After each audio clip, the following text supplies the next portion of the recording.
Hey guys, welcome to Tutorial Guru. Today I'll be showing you how to hide your active status on your Facebook Messenger, and now let's dive right in. Now to hide your active status on your Facebook Messenger, first open up your Messenger app on your phone like this. And after you have opened up your Messenger, at the top left corner of the screen you can see the three line icon over here. Tap on that three line icon like this, and when this interface appears at the top right corner of the screen you can see the settings icon. Again, tap on the settings icon like this and scroll down a little bit, and under the category of profile you can see the active status available for us over here, guys.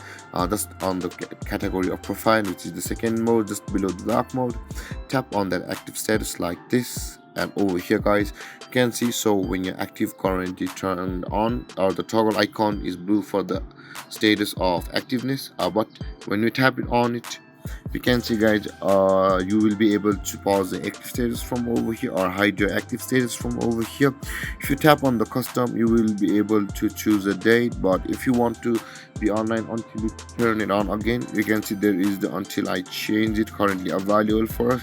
Just let it be and tap on pause, and the active status will be hidden on your Messenger. And there guys, this is how you hide your active status on your Facebook Messenger. And if you have any confusions or questions regarding the topic, feel free to comment in the comment section below, and don't forget to like, subscribe and hit that bell icon for more videos. Thank you for watching guys. Peace.